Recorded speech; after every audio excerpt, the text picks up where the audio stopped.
Estamos trabajando el libro de Apocalipsis, vaya al libro de Apocalipsis capítulo 6.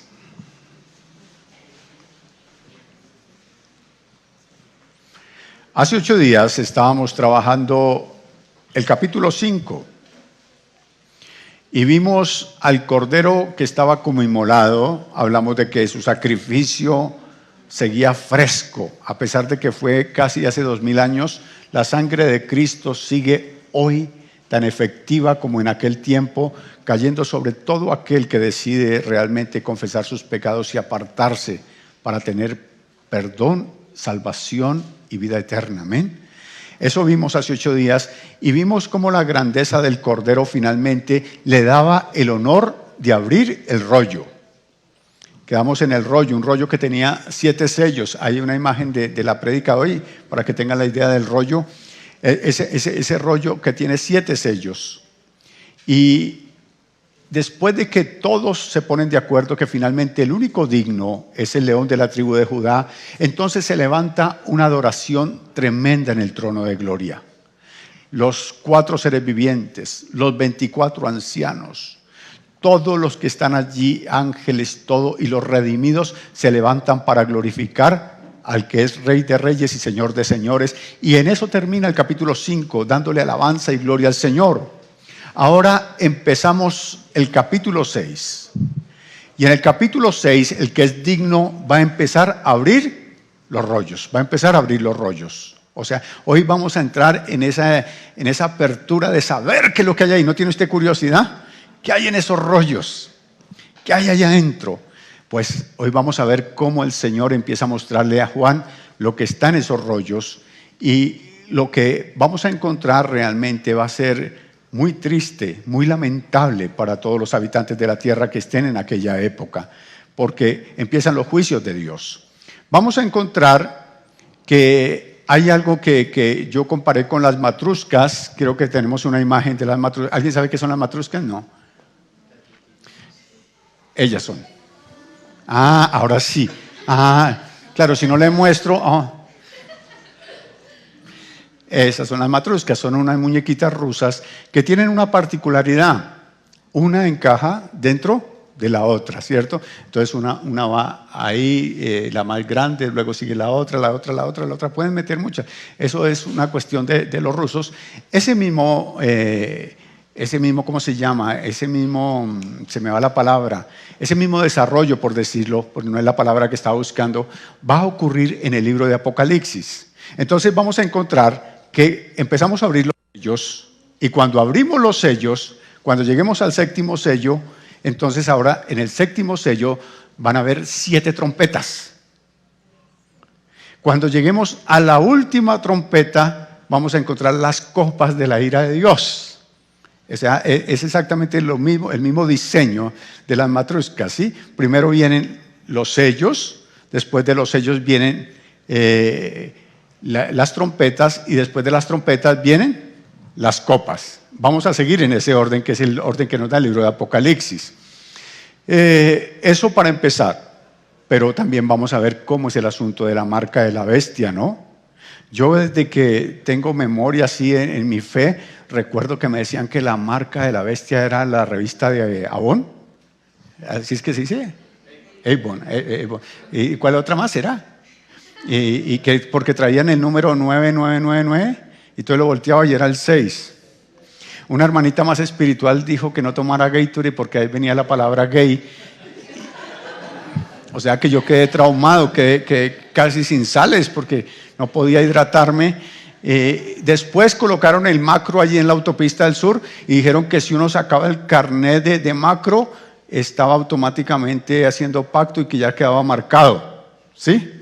O sea, se ha especulado tanto sobre la marca de la bestia que vamos a estudiarlo también y vamos a ver cómo es el asunto de la marca de la bestia. Por ahora vamos a ¿qué? Abrir los sellos. Así que prepárese, porque el primer sello es el anticristo. El primer sello es el anticristo. Lea conmigo Apocalipsis 6, del 1 al 2.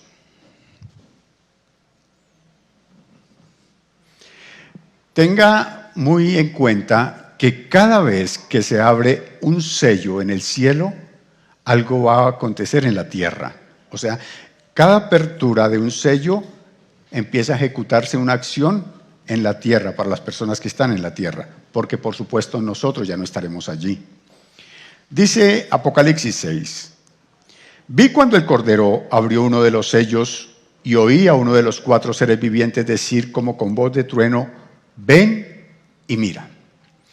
Esto lo vamos a encontrar en los primeros 4 sellos, porque los primeros 4 sellos es lo que se conoce como los 4 jinetes del Apocalipsis, que es otra forma de especular. Yo recuerdo hace unos años en Face salía que no sé si fue en México y que habían visto los jinetes del Apocalipsis y les tomaron una foto y bueno, no sé cómo fue el asunto, pero es una cantidad de argumentos que no tienen ni un, ¿cómo se llama?, un asiento bíblico, ni tienen ningún tipo de fundamento. Es lo que llaman noticias falsas, ¿no? Y desafortunadamente nosotros como cristianos muchas veces andamos prestando más atención a todo lo que publican en el Face, a todo lo que sale aquí, a todo lo que sale allí, que a lo que dice la palabra de Dios. Por eso es necesario que así como cada uno de estos seres vivientes invita al profeta, ven y mira, nosotros estemos mirando de cerca lo que está diciendo el libro, o lo que está viendo Juan y de alguna manera está dejando escrito para que nosotros podamos tener una idea clara de los hechos. Entonces, 4 seres vivientes y 4 jinetes. Cada ser viviente va a estar asociado con uno de los jinetes. Y en cada uno de los sellos le va a decir, ven y mira, ven y mira. Versículo 2, y miré, y aquí un caballo blanco, y el que lo montaba tenía un arco, y le fue dada una corona, y salió venciendo y para vencer. El primer sello. Vamos a encontrar que este caballo blanco tiende a confundir a la iglesia. Durante muchos años, un gran sector de la iglesia pensó que este caballo blanco y aquel jinete que lo monta era el mismo Señor Jesucristo. Pero eso no es así. ¿Por qué? Porque la palabra del Señor en Apocalipsis 19 nos habla del Señor Jesús exactamente. Vayamos al Apocalipsis 19, versículo 11, para mostrarles algunas diferencias. Bueno, yo tengo aquí en una agua. Aquí no hay nada, no trajeron chitos, ni pan, ni nada, gracias. Es desayuno así como... Ni empanada, ¿no? Hay empanadas a la salida. Apocalipsis 19, 11. Dice, entonces vi el cielo abierto. Ojo con esto. Entonces vi el cielo, el otro apenas está viendo el caballo. Aquí se está viendo del cielo. Vi el cielo abierto. Y he aquí un caballo blanco. Y el que lo montaba se llamaba Fiel y Verdadero, y con justicia juzga y pelea. La particularidad del jinete que va en Apocalipsis 19 es que tiene nombre. Un nombre, claro. ¿Cuál es el nombre? Ahora, este nombre no es casualidad. Fiel y verdadero. Este fiel y verdadero, ¿el antagonista qué es? Infiel y mentiroso. Entonces, ya nos vamos dando cuenta quién es, ¿cierto? Todas las características que nos da Apocalipsis 19:11 nos describen al Señor Jesús. No vamos a leer sino este versículo, pero lleva una ropa que está teñida en sangre, ¿cierto? Lleva un nombre en el muslo que nadie conocía, pero su nombre es Rey de Reyes y Señor de Señores. Este tiene una espada aguda que sale de su boca para herir con ella a las naciones. Una espada. Mientras que volvemos a Apocalipsis 6, este jinete tiene un caballo blanco. ¿Qué representa el blanco? Pureza, santidad, cuando se trata de la iglesia, pero el blanco también representa entre los hombres algo, y es la paz, ¿cierto? ¿De qué color es la paloma de la paz? Negra, gris, roja, no, blanca, ¿cierto? Blanca. Entonces, cuando hay un conflicto y alguno quiere entrar en rendición o en paz, ¿qué es lo que saca una bandera? Blanca, todos lo conocemos, ¿no? Una bandera blanca. Entonces este jinete viene Aparentemente en son de paz, es pacífico. Es alguien pacífico. Ese caballo blanco representa eso. Es la forma pacífica en la que se va a presentar. Este es el anticristo. Este es el anticristo. Y cuando se trata de anticristo, nosotros tenemos que conocer la historia. Anticristo es todo lo que se opone a Cristo. Ay, qué definición tan tremenda, ¿no? Que estaba yo pensando, ¿qué les digo? No, solamente anticristo. Es lo que se opone a Cristo. El anticristo es lo que se opone a Cristo. Pero a través de la historia han habido muchos anticristos. Muchos. Entonces, el apóstol Juan, el mismo que escribió el Apocalipsis, en una de sus cartas nos aclara esto. Primera carta de Juan, capítulo 2, 18. Vamos a leer harta Biblia esta mañana. Qué bueno que podamos leer la Biblia. Primera carta de Juan 2, 18.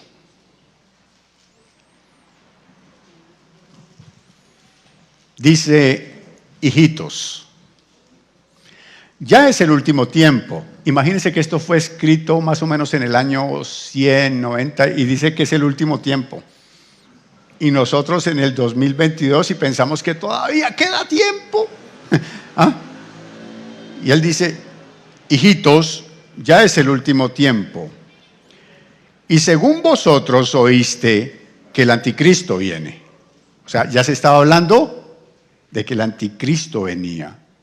Así ahora han surgido muchos anticristos.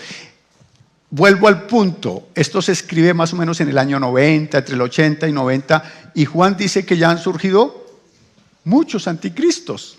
Ahora, imagínese hasta este siglo XXI cuántos anticristos han pasado, ¿cierto? Entonces, nosotros encontramos en la historia que después de que la iglesia es fundada, prácticamente todos los que fueron los Césares, fueron anticristo, en especial Nerón. Persiguieron la iglesia absolutamente con todo su imperio. Pero también en la época moderna tenemos algunos, ¿no?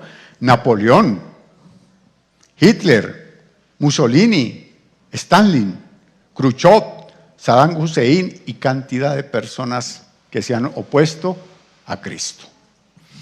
¿Cuál es la particularidad de este? O sea, ¿cuál es la diferencia de este? ¿Por qué tanto protagonismo? ¿Por qué la Biblia le da ese lugar así como tan relevante para advertirnos acerca de él? Porque este es el último dictador satánico sobre los hombres. Este ejercerá un imperio de maldad haciéndose pasar por el Mesías, por aquel que el pueblo de Israel y los judíos rechazaron. Este vendrá a usurpar el lugar de aquel que vino, pero que no le recibieron. Este entrará a gobernar de una forma pacífica por ahí, por eso lo del caballo blanco. Ahora, este tiene un arco. ¿El verdadero que tiene? Una espada. Y la espada es para regir con vara de hierro las naciones. Con justicia juzga y pelea. ¿Cómo con justicia? O sea, este es todo lo opuesto, absolutamente todo lo opuesto. Entonces, encontramos que ese arco es sin flechas. ¿Qué representa el arco? Es el alcance, es la rapidez y la eficacia. Para aquella época, el arco era como tener, hoy, ¿qué le digo yo? Tal vez una ametralladora, por decir algo, no sé, no se me ocurre nada más, ¿sí? Entonces, muy diferente salir con un revólver a salir con una ametralladora. Muy diferente salir con una espada a salir con un arco. Entonces, el arco tenía más alcance, más velocidad y mucho más eficaz. Pero este arco no trae flechas. Entonces, ¿qué representa el arco? Lo que él va a ejercer en medio de los hombres. Ahora, quiero decirle que es necesario que tengamos muy claro lo de este primer jinete, porque los otros tres que vienen luego van a estar correlacionados todos con él. O sea, todos van a hacer exactamente lo mismo, pero va a marcarse diferencias en cuanto a una serie de hechos que se van a suceder uno tras otro. Como las muñecas también, uno viene dentro del otro, va a venir todo así, uno dentro del otro. En Daniel 9:27 encontramos que nos habla de algo muy importante que quiero explicar así a grosso modo, pero espero poder tener la claridad para hacerme entender. Dice Daniel 9:27. Hoy sí los tengo paseando la Biblia. Pero qué bueno, porque esa Biblia ahí empolvándose. No. 9:27. Y por otra semana confirmará el pacto con muchos. Cuando nosotros escuchamos esto de las semanas, a veces no tenemos claridad de qué se trata. Las profecías más grandes del Antiguo Testamento tienen que ver con el retorno del Mesías. Pero tal vez la profecía más significante, más grande, tiene que ver con la venida de Cristo, pero que tiene que ver con el final de los tiempos, está en el libro de Daniel, en el capítulo 9. Entonces, se conoce, por si usted quiere investigar, porque no voy a profundizar en esto, se conoce como la profecía de las 70 semanas. Esta profecía de las 70 semanas parte desde el mismo momento en que Israel no, sino Judá está cautiva, y estando cautiva Judá, el rey Artajerjes da el decreto para que se reconstruya Jerusalén. Desde el momento en que se da el decreto para que se reconstruya Jerusalén, automáticamente empiezan a correr 70 semanas. Cada semana tiene un equivalente a 7 años. Cada semana, tenga en cuenta esto, cada semana son 7 años. Entonces empiezan a marcarse una serie de sucesos a través de la historia hasta que dice Daniel que se aparecerá el Mesías, que se entregará por sí mismo. O sea, desde que se da el decreto para reconstruir a Jerusalén hasta que aparece Cristo en el ministerio, hay 69 semanas, que son 483 años. Verificables históricamente, no es asunto bíblico meramente, sino que puede tomar usted un libro de historia y verificar los hechos. O sea, es una profecía de Dios cumplida exactamente tal cual el Señor la dio. ¿Qué es lo que pasa después de la muerte en la cruz del Calvario? Era que quería hacer una línea del tiempo y no me di mañas, pero voy a aprender porque necesito explicarlo con una línea del tiempo. Y de pronto en la otra semana lo puedo hacer, o si no me toca acudir a los muchachos, pero lo voy a hacer. Ahora, después de la cruz del Calvario, automáticamente el tiempo se detiene porque la profecía es para Israel, no para nosotros. La profecía de las 70 semanas es para Israel. Se detienen las 69 semanas. ¿Nos queda haciendo falta cuánto? Una semana, que equivale a ¿cuánto? A 7 años. Qué bueno que están entendiendo. Me alegra mucho.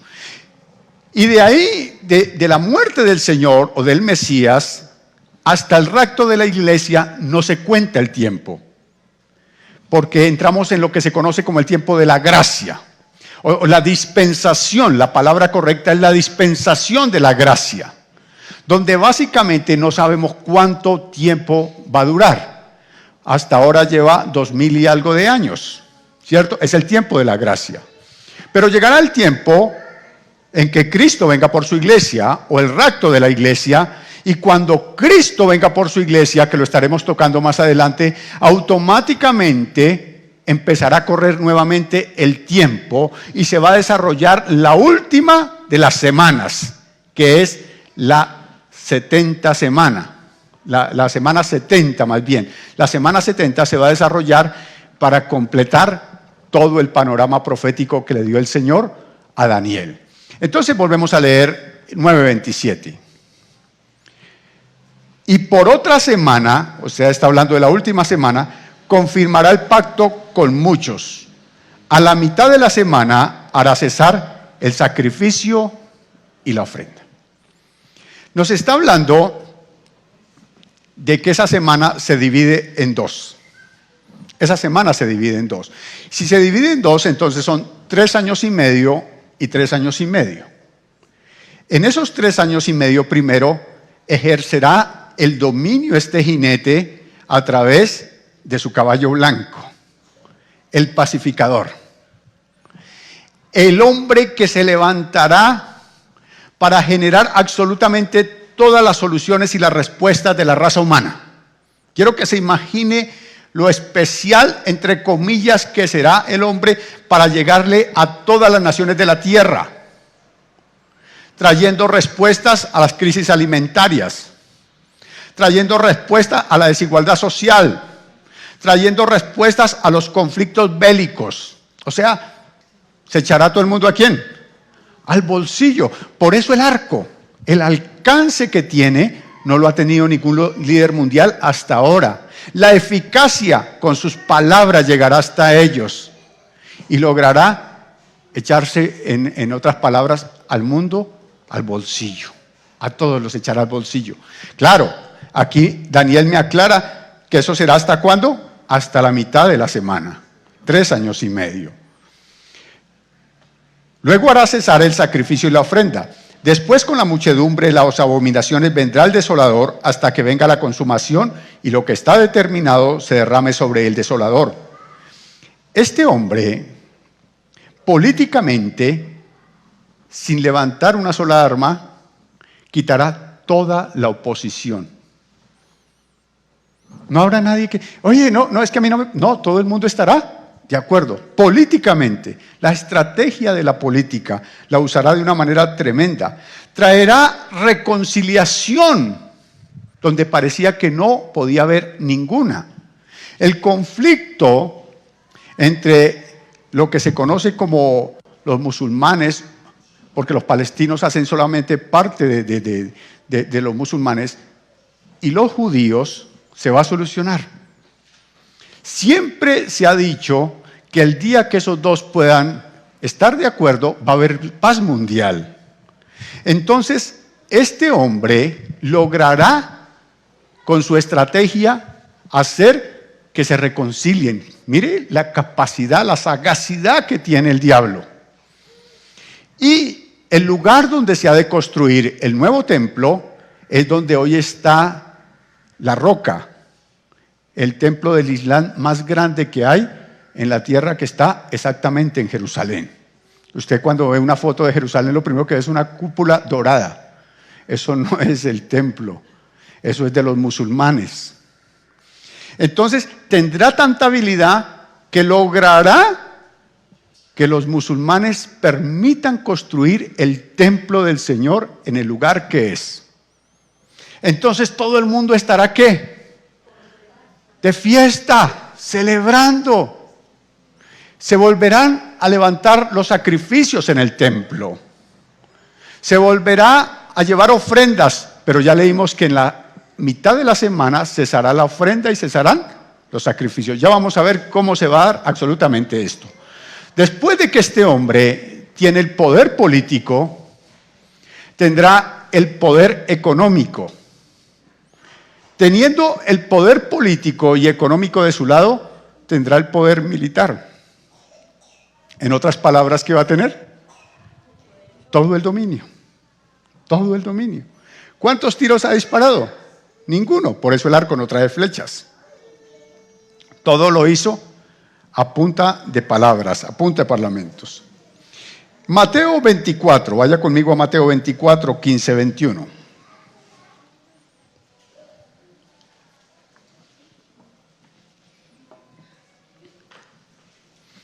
El Señor Jesús nos habla de esto.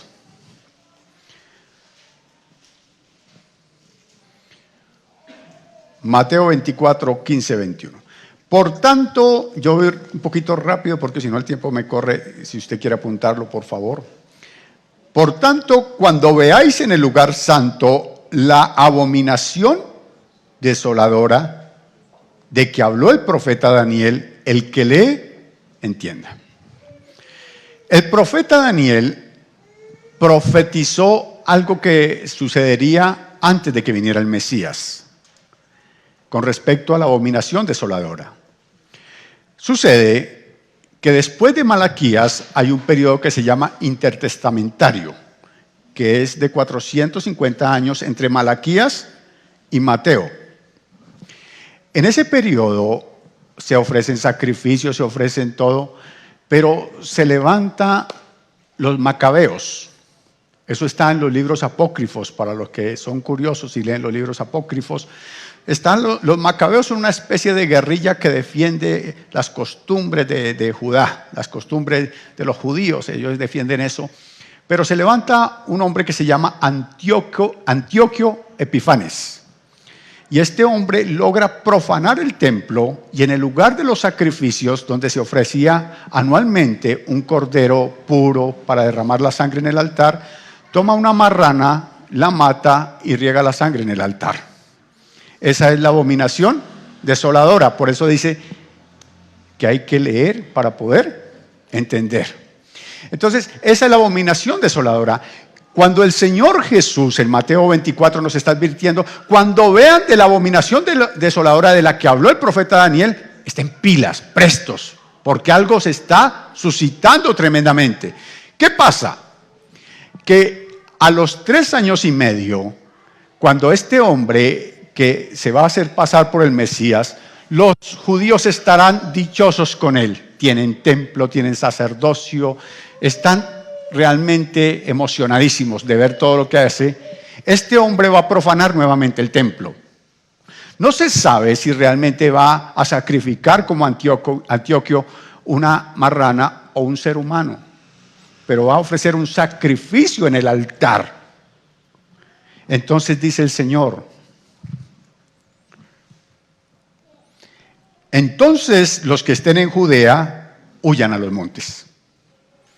El que esté en la azotea no descienda para tomar algo de su casa.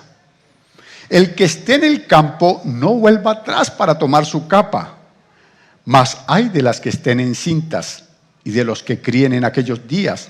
Orad pues que vuestra huida no sea en invierno ni en día de reposo, porque habrá entonces gran tribulación, cual no la ha habido desde el principio del mundo hasta ahora, ni la habrá.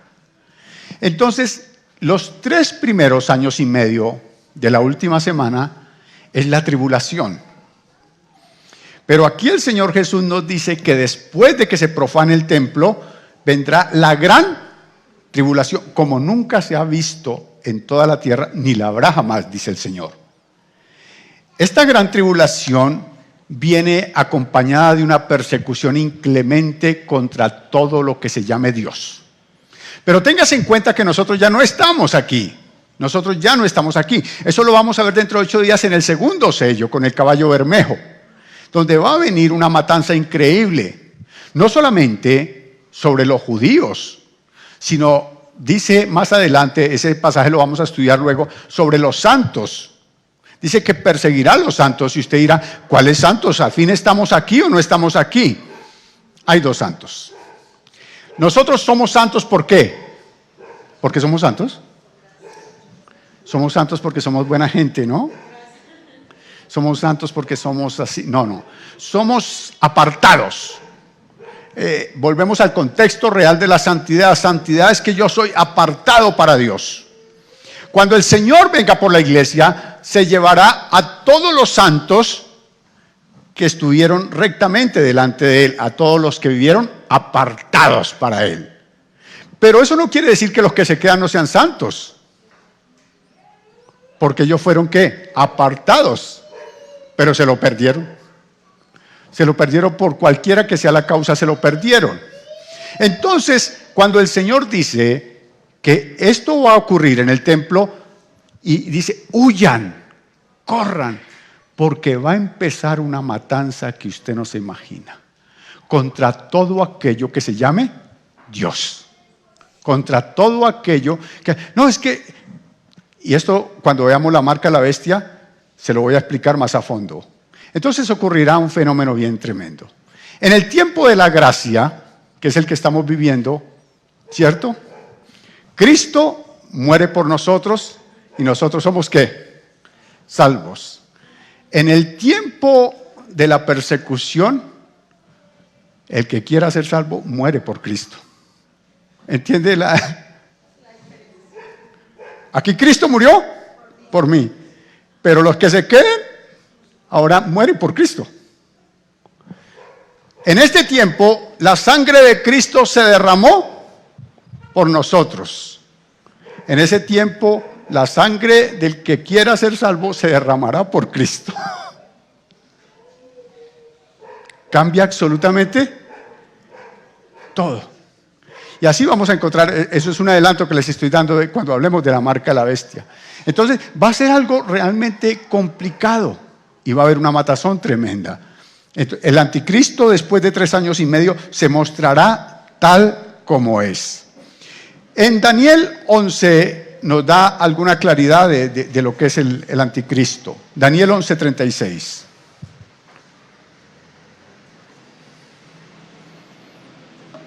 Sandra Liliana, Dios te bendiga, espero que ya esté por acá cerca. Estaba en Cúcuta. Bueno, les saludo a todos los que están conectados allí en Medina. Angélica, Dios le bendiga. Segunda Tesalonicenses 2, del 1 al 4. Ah, no, pero Daniel, por eso no me abran los ojos, hermana. Qué falta de respeto, No, yo también tengo derecho a enojarme, ¿no? Daniel 11, 36, 37, por favor. Y el rey hará su voluntad. ¿Quién lo controla? Nadie. Él hará su voluntad. Se ensoberbecerá y se engrandecerá sobre todo Dios. Con todo lo que tenga va a arremeter. Y contra el Dios de los dioses hablará maravillas. Contra el verdadero Dios hablará todo tipo de cosas inmundas. Y prosperará hasta que sea consumada la ira, porque lo determinado se cumplirá. Dice, del Dios de sus padres no hará caso. Y cuando habla del Dios de sus padres, está hablando de su origen. Está hablando de que va a ser un judío. Porque cuando usted encuentra la expresión del Dios de sus padres, siempre se atribuye. O sea, nosotros no podemos decir, no, es que el Dios de mis padres, porque el Dios de mis padres son las benditas almas, el divino niño. Nosotros no tenemos ese argumento. Mientras los judíos sí hablan del Dios de sus padres, ¿cierto? De hecho, una de las cosas que ellos dicen es el Dios de Abraham, de Isaac y de Jacob. Están atribuyendo a los patriarcas, el Dios de sus padres. Entonces, cuando da esta expresión, Daniel está diciéndonos de dónde proviene. Así que no es Putin, no se asuste. Ay, yo estaba orando porque... No es ese Putin, no. Ni es cualquiera que... Ay, pastor, no será el rey, decían la otra vez el rey... Juan Carlos, no sé qué. No, ya se murió la mamita, déjelo por allá, que sufra el hombre con esa pena que debe tener. Déjelo por allá. Tampoco es ese, es un judío. Del Dios de sus padres no hará caso. O sea que tomará la palabra y la desechará absolutamente toda. La palabra no tendrá ningún tipo de trascendencia en él. Además nos dice algo, ni del amor de las mujeres. ¿Qué será? Homosexual. Un homosexual. Ahora, ¿qué? ¿Me está tratando mal el Señor? Empezamos aquí a expulsar, a excomulgar cualquier cosa. Ahora se da cuenta usted para dónde va la ideología de género. ¿No se ha dado cuenta que muchos de nuestros gobernantes ahora se declaran abiertamente homosexuales? Hacia allá marcha la ideología de género. Es la rebelión más grande que ha existido en toda la humanidad, oponiéndose al Dios de la creación. Las criaturas diciéndole a Dios, te equivocaste. Hoy, lamentablemente, la mayoría de los gobernantes en el mundo entero están en esa tónica. Están en ese idealismo de mentira, donde los heterosexuales somos los extraños, ¿no? Yo recuerdo hace algunos años, uno veía a un homosexual en la calle y uno se quedaba así como asombrado, como... Hoy uno los ve cogidos de la mano y le toca ni mirarlos porque lo demandan. ¿Sí? ¿Ah? Los raros somos nosotros. Este tipo no hará caso del amor de las mujeres, porque se levantará abiertamente y todo el mundo dirá, ay, tan lindo, ay, tan buena gente. Si esos homosexuales son tan lindos, ¿no lo decimos ahora? Mucha gente lo dice. Ay, que son tan amables, tan cordiales. Hacia allá va, hacia allá va. La ideología de género, todo va hacia allí. Porque básicamente la plataforma del anticristo se viene construyendo desde hace mucho tiempo. Los hombres levantando leyes para, de alguna manera, justificar su pecado, justificar su maldad. Entonces, si yo soy un ladrón y tengo autoridad para sacar un decreto, digo, bueno, ¿cuánto es que me estoy robando? Me estoy robando 100 millones. El que robe menos de 100 millones tendrá amnistía. Pero el que robe más sí tiene que ser carcelado. Entonces sacan los decretos de acuerdo a su pecado. Entonces el homosexual quiere favorecer a los homosexuales y todo tipo de decretos aberrantes contra los principios morales básicos, que no se necesita conocer la palabra para saber que es una aberración, donde hoy los padres se están casando con sus propias hijas y los mismos hijos con sus madres, ¿no? Y está aprobado. Países donde están aprobando el bestialismo, lo que está todo en Levítico 18 y 19 prohibido, lo están aprobando ¿con qué? Con leyes. Entonces Pablo, de una manera muy especial, inspirado por el Espíritu, dice, todo me es lícito. O sea, ante la ley, todo está bien. Ante la ley, todo está bien. Todo me es lícito, mas no todo me conviene. Todo está aprobado, pero está aprobado simplemente porque toda la corriente del idealismo humano, del idealismo religioso, está enfocada en preparar la plataforma para que aparezca este señor y nadie se escandalice. Nadie diga nada. Ay, eso ay, qué bueno. Bueno, Dios sabrá. Porque nosotros somos así, ¿no? Dios sabrá. Bueno, allá es con Dios. Sí. Y ahí el Señor nos está advirtiendo sobre todos estos peligros. Entonces, a ver. Ni respetará a Dios alguno, porque sobre todo se engrandecerá. Él tiene una corona y salió venciendo y para vencer. Esa corona es la autoridad que los hombres le han dado.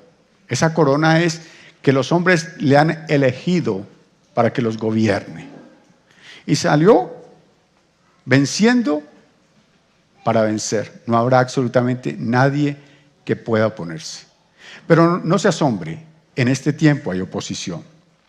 En este tiempo realmente hay algo que lo detiene. Vamos a leer en la segunda carta a los Tesalonicenses, capítulo 2. Vamos a leerla toda, pero vamos a leer del 1 al 4.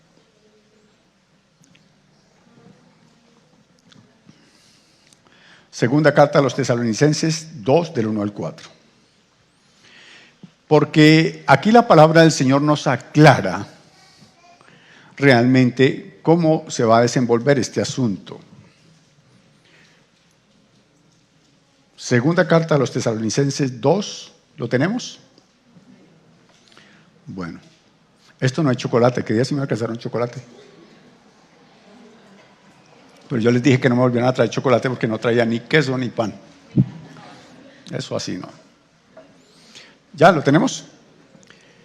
Pero con respecto a la venida de nuestro Señor Jesucristo y nuestra reunión con Él, está hablando de dos eventos. No se puede entender como un solo evento. Respecto a la venida de nuestro Señor Jesucristo, está hablando de la segunda venida. Y nuestra reunión con Él, el rapto de la iglesia. Tenemos que aprender a diferenciar las dos cosas. Ya ahorita volvemos a tocar el tema. Os rogamos, hermanos, que no os dejéis mover fácilmente de vuestro modo de pensar, ni os conturbéis ni por espíritu, ni por palabra, ni por carta como si fuera nuestra, en el sentido de que el día del Señor está cerca. Si Pablo estuviera en este momento escribiendo esta carta, no se dejen confundir por YouTube, no se dejen confundir por el Face, no estén creyendo a todo lo que están publicando, porque a veces somos más creyentes para todo eso que para la palabra de Dios. Dicen, no se dejen confundir. Con respecto a eso, no. La venida del Señor está cerca. Y aquí no dice la venida, sino dice el día del Señor. El día del Señor vuelve a referirse a la segunda venida. En la primera venida, en el rapto de la iglesia nadie le verá, ya lo he explicado en otras ocasiones. En la segunda venida, todo ojo le verá. Será cuando sus pies se posen sobre el monte de los olivos y el monte de los olivos se parta en dos para hacer una gran llanura. Será cuando todos los hombres en la tierra harán lamentación por el que crucificaron. Nadie le querrá ver. Lo vamos a ver más adelante en Apocalipsis. Los hombres buscarán cuevas para esconderse. Nadie querrá verle en la segunda venida. Porque todos los que estén para ese evento serán personas que tuvieron la oportunidad y la despreciaron, la desecharon. Entonces, el día del Señor se conoce en el Antiguo Testamento como el día del juicio de Dios, donde Cristo vendrá con su gran ejército, que es Apocalipsis 19, a reinar por 1000 años sobre la tierra y el diablo será encadenado por 1000 años. Esa será la segunda venida. Entonces dice, está cerca. Pablo dice, esto está cerca. Nadie os engañe, vuelve a hacer énfasis en eso, nadie os engañe de ninguna manera, porque no vendrá sin que antes venga la apostasía. Y aquí nos da 3 señales, porque no vendrá sin que antes venga la apostasía, se manifieste el hombre de pecado, el hijo de perdición, el cual se opone y se levanta contra todo lo que se llama Dios. ¿Qué hace el anticristo? Se levanta y se opone contra todo lo que se llame Dios o es objeto de culto, tanto que se sienta en el templo de Dios como Dios, haciéndose pasar por Dios. Entonces ya quitará el lugar de los sacrificios y se sentará él y exigirá, demandará de los judíos adoración.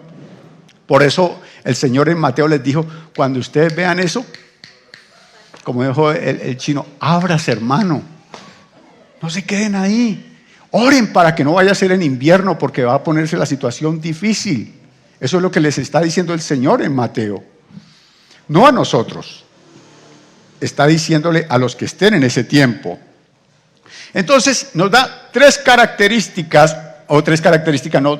claves más bien, de lo que va a pasar antes de que venga el día del Señor. Primero, la apostasía. No es apóstata el que está afuera. A veces usamos los términos porque nos parecen bonitos, porque creemos que encajan, y ese apóstata que está allá, no. Desafortunadamente los apóstatas salen de la iglesia. En el cristianismo se hace referencia al rechazo del cristianismo de una persona que fue militante de la fe. O sea, apóstata es el que creyó en un tiempo y ahora se coloca en contra del evangelio. Ese es un apóstata. Dice que vendrá la apostasía. Y la apostasía, lamentablemente, hoy se acaricia dentro de los templos. No podemos decir que porque estamos nosotros en una congregación no hay apostasía. Porque hay gente que está sentada, escuchando la palabra, cantando, pero en su corazón hay oposición. No hay realmente esa rendición a la palabra, esa rendición a las cosas que Dios. Hoy se levantan apóstatas hablando todo tipo de cosas, cuando realmente el evangelio es lo más sencillo que hay. El Hijo de Dios se hizo hombre porque el Padre lo envió a morir por los pecados de nosotros. Todo el que se arrepienta y crea en Él tendrá perdón de sus pecados a través de la sangre que derramó, y tendremos vida abundante y vida eterna. Ese es el evangelio. Buenas noticias, hay perdón. Claro, hay muchas cosas de qué hablar, pero hoy se levanta todo tipo de doctrinas y eso se llama apostasía. Hoy se levantan apóstoles por doquier. Todo el mundo anda riñendo por ser apóstoles. Yo ya no, porque ya tengo mi puesto asegurado. todo el mundo es apóstol, todo el mundo decreta. Hoy todos dan decretos, cuando el único que decreta es el Rey de reyes y Señor de señores. No hay otro decreto. Pastor, pero a mí me dijeron que decretara la palabra. No, la palabra ya tiene el decreto, usted confiéselo, usted hágalo efectivo. Pero que decrete. Yo recuerdo que un hombre en plena pandemia se levantó con su apostolado y dijo: como apóstol decreto que no hay más COVID. Qué pena con el señor Maldonado, pero se siguió muriendo gente de ahí para adelante. Parece que el decreto no fue efectivo. Cuando se enfermó este cantante Julio, se levantaron a decretar: decreto vida, decreto sanidad, y parece que no funcionaron los decretos, porque básicamente eso es lo que la Biblia llama apostasía. No nos ceñimos a las cosas sencillas, a las cosas básicas, sino queremos deslumbrar, queremos llegar con todo tipo de situaciones, predicarle a la gente que lo que importa realmente es tener plata, ¿cierto? Y si usted no tiene plata es porque está en pecado, porque tiene un pecado oculto, porque quién sabe qué le pegó a la mamá, quién sabe qué hizo. No, estamos queriendo llenar la iglesia con todo tipo de activismo, de cosas del mundo, con toda parafernalia, y no se está predicando el evangelio. Entonces, eso nos enseña que está pronto a desatarse el primer sello, porque la apostasía hoy es real en medio de la iglesia. La apostasía hoy está continuamente en medio de la iglesia. La segunda cosa que dice es la manifestación del hombre de pecado. ¿Por qué la manifestación del hombre de pecado? Porque ahora, desde su posición de gobernante, él tendrá, como decía mi abuela, la sartén por el mango. Entonces, que es que aquel se va a casar con la abuelita, aprobemos una ley para que se case con la abuelita y sean felices, porque el hombre tiene derecho a ser feliz. Y todo el mundo dirá: sí, qué bueno, qué hermoso, sí. Entonces se levantará y dirá: cualquiera puede hacer esto. Sí, esa es la manifestación del hombre de pecado. Cuando las leyes de las que hablamos ahorita empezarán día tras día a ser más en contra de los principios establecidos por Dios, en contra de la moral, en contra de lo genuino que debe tener un ser humano para respetarse. Ahí será la manifestación del hombre de pecado. Y la tercera, ¿cuál es? El hijo de perdición. Esta palabra del hijo de perdición no aparece sino 2 veces en la Escritura, aquí en la carta de los Tesalonicenses y en el Evangelio de Juan. En el Evangelio de Juan, el hijo de perdición se refiere a Judas, el que vendió al Señor, después de que Satanás entró en él. Se perdió porque quedó como el hijo de perdición, el hijo de perdición. Aquí la vuelve a usar para el anticristo. Es porque él gobernará con el espíritu de Satanás. El mismo espíritu de Satanás estará en este personaje. Entonces, después de que pasen estas 3 cosas, ahora sí se va a manifestar. Entonces, ahora miremos. Segunda de Tesalonicenses nuevamente. Capítulo 2, versículo 5. Segunda de Tesalonicenses 2, 5. Y es lo que Pablo nos dice: mientras la iglesia esté aquí en la tierra, no va a suscitarse esto. Pastor, pero es que me dijeron que el anticristo ya estaba aquí, que estaba por allá por el lado de la novena con... No crea eso. Sí, no anden creyendo cosas. Dice: ¿no os acordáis que cuando yo estaba todavía con vosotros os decía esto? Y ahora vosotros sabéis lo que lo detiene, a fin de que a su debido tiempo se manifieste. ¿Cuándo se manifestará? A su debido tiempo. Porque ya está en acción el misterio de la iniquidad. Ya está en acción. Les recuerdo que esto fue escrito hace mucho tiempo. Y Pablo dice: ya está en acción el ministerio de la iniquidad. O sea, la maldad siempre ha existido. Desde la misma creación del hombre ha existido la maldad. Pero ha venido acentuándose y creciendo, desbordándose. Entonces, lo que dice Pablo es, ya la maldad existe, hay iniquidad por todo lado. Pero dice, solo que hay quien al presente lo detiene, hasta que él a su vez se ha quitado de en medio.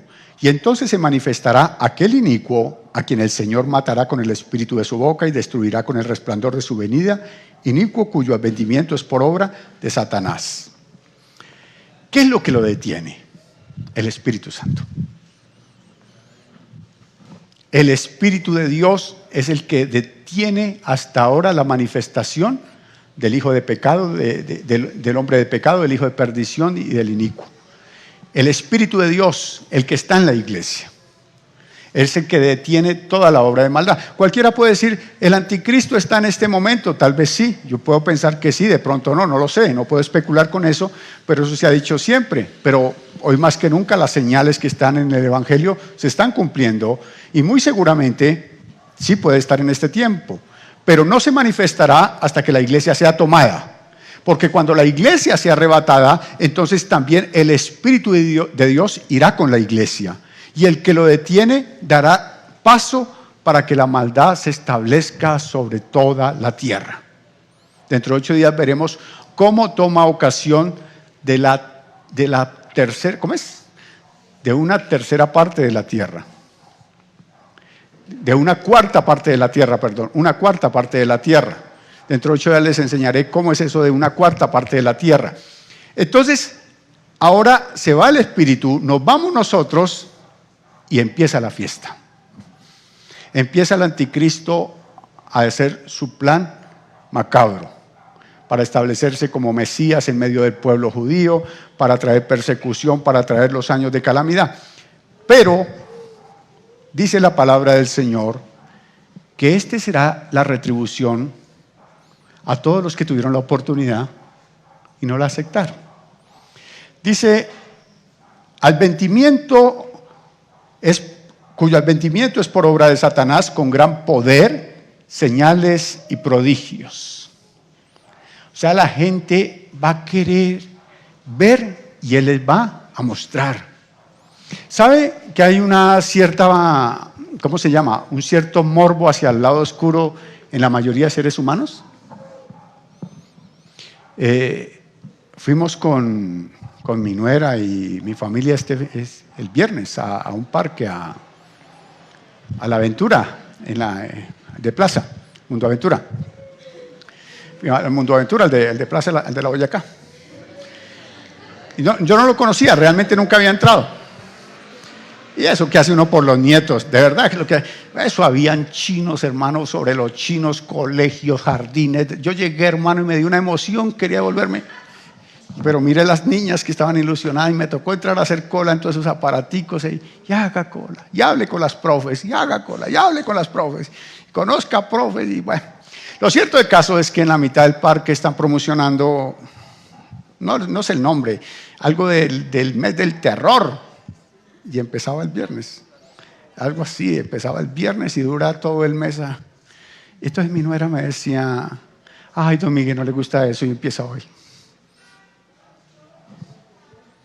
Esa atracción, ¿cómo va a pagar uno para que lo asusten, hermano? Y después llegan aquí, ¡ay, pastor, me están asustando! Pero si son capaces de pagar,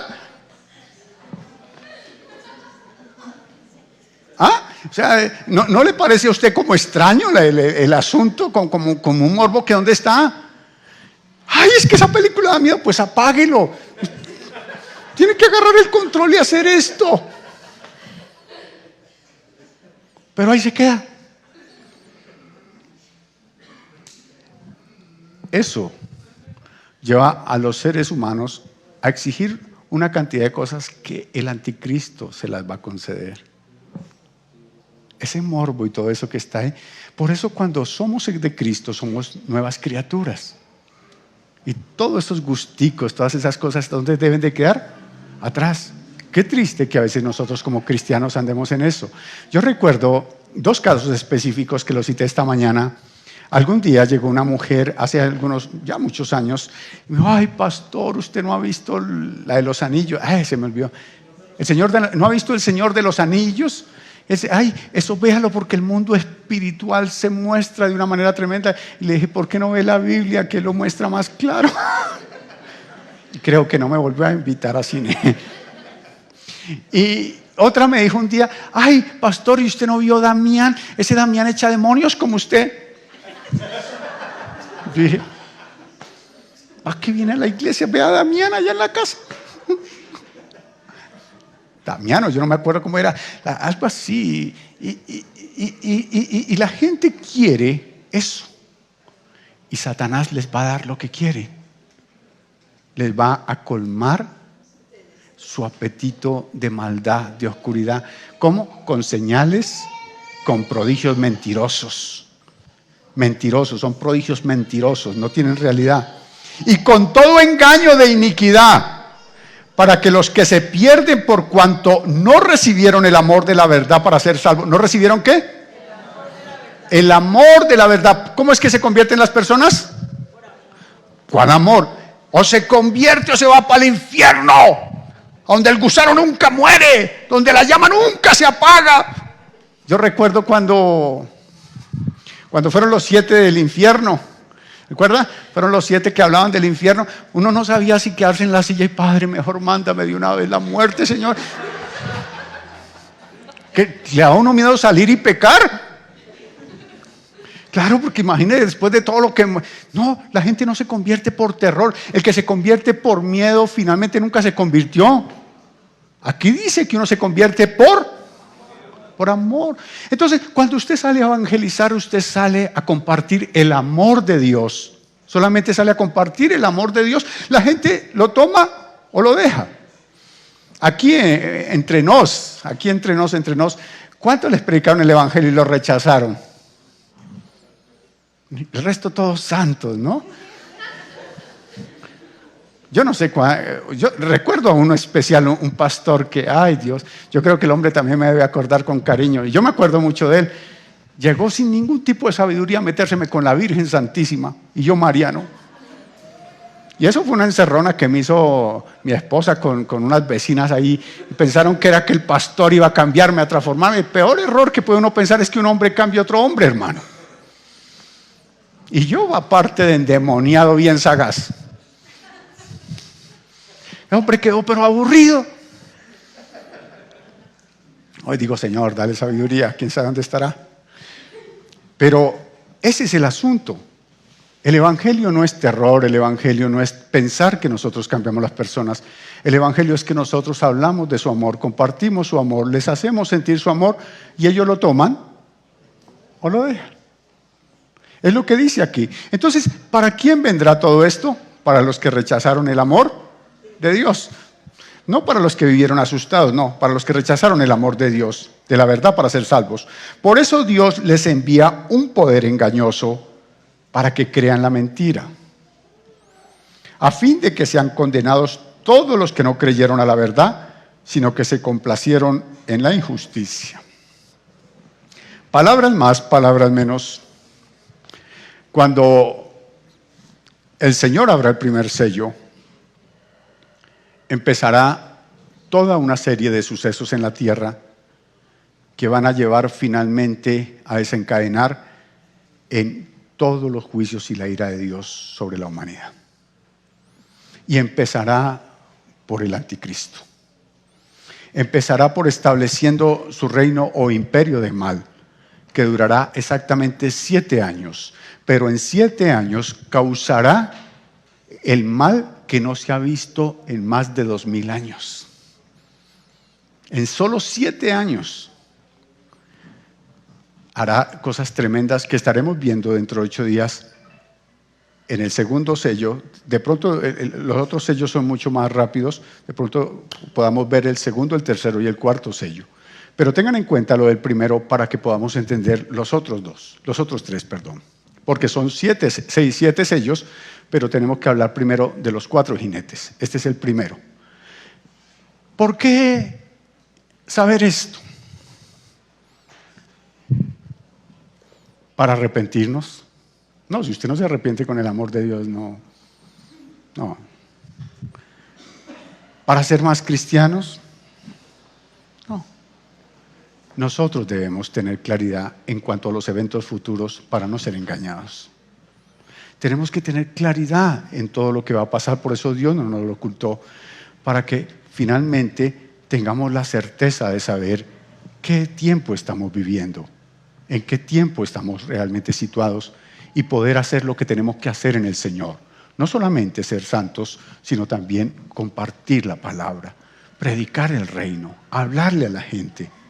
Cada vez que un alma se arrepiente, y un alma no se arrepiente porque usted lo pone a repetir, ¿no? Repita conmigo, Padre, y sí, no, ese concepto no. Nosotros teníamos una lora que cantaba cuán grande es Él y yo no creo que sea salva. Pues no sé, no la estoy juzgando, ¿no? Usted dirá, ay pastor, usted no juzgue, pero pues no, es serio. La lora, y todavía está viva, pero la tenemos en el Will. Y cuán grande es Él. Entonces uno podría decir, wow, la lora se salvó. Y a veces pensamos que porque la gente repite son salvos. No, la gente es salva porque el Espíritu los toque, los convenza de pecado, de justicia y de juicio. Nosotros predicamos, no cambiamos, Dios cambia. El sembrador salió a sembrar, de la tierra se encarga Dios. Usted siembre, usted haga lo que tenga que hacer, sea diligente en cumplir lo que Dios ha establecido para su vida. Y viva chévere, dijo por ahí alguien, ¿no? Es sabroso, perdón. Bueno, sabroso. Ay, sabroso. Hoy fui a tanquear y estaba viviendo sabroso. Sí, la muchacha de la bomba me miraba y yo le dije, no, aquí viviendo sabroso. Le dio risa, no sé. Hay gente que no cree. Entonces, para eso es que nosotros realmente sabemos esto. Es necesario, y yo me cuestioné, toda la semana he estado estudiando, usted no se imagina todo lo que tengo aquí en la mente, he estado estudiando, pidiéndole a Dios sabiduría para poder exponerlo, para poder tener claridad. Espero que si usted tiene alguna duda, alguna cosa, la podamos aclarar, ¿cierto? Por cualquier cosita. Por ahora, oremos y pidámosle al Señor que podamos estar firmes en Él. Incline su cabeza también usted que está en casa y dígale a Dios, ten misericordia de mí. Señor, solo somos hombres y sabes que no somos perfectos. Conoces lo más íntimo de nuestro corazón, nuestras dudas, nuestros aciertos, nuestras debilidades, nuestras fortalezas. Conoces, Padre, realmente las cosas que aún nos atan y que no nos dan la libertad plena que necesitamos. Pero imploramos tu misericordia, imploramos tu favor, Señor. No por miedo, sino porque sabemos, Padre, que en verdad eres Dios bueno y misericordioso. Y que si clamamos a ti, Señor, tú tendrás misericordia y nos levantarás, nos sustentarás y nos llevarás, Señor, por el camino recto. Bendice nuestras vidas con tu Espíritu. Levántanos, Dios, y danos la fortaleza, la forma y la destreza, Padre, para hacer lo que nos has mandado hacer, Dios. Hoy más que nunca sabemos que los días son malos, Señor, y tenemos que aprovecharlos. Por favor, Padre, en el nombre de Jesús, cimiéntanos, Señor, en ti. Que nuestros ojos nunca se quiten del autor y consumador de la fe, sino que por el contrario, día tras día, Señor, podamos ver tu gloria en todo lo que hagamos, en todo lo que emprendamos, Señor. Bendice la vida de mi hermano, de mi hermana y de cada uno de aquellos, Señor Dios, que de alguna manera, Padre, hoy están conectados con esta palabra. En el nombre de Jesús, amén.